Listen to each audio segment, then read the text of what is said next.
Di ba ikaw yung makulit, ano sa akin, nagkakalmot, pogi, tapos lalaki, tapos pangalan ay Wigil. Oh. Tapos may sagot pa dito, sugat. Dito pa. Tapos, Wigil. Kayo mo pa.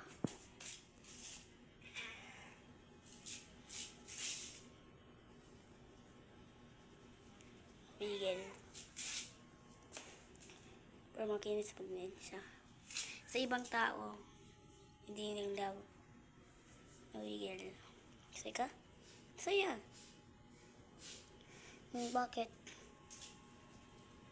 Gusto mo?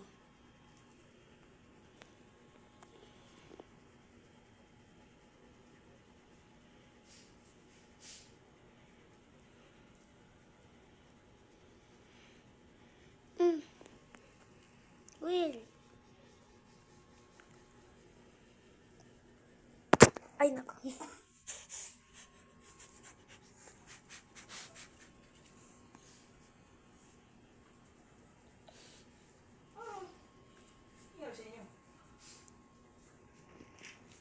Ito kasi Wigil na yung pangalan na Wigil.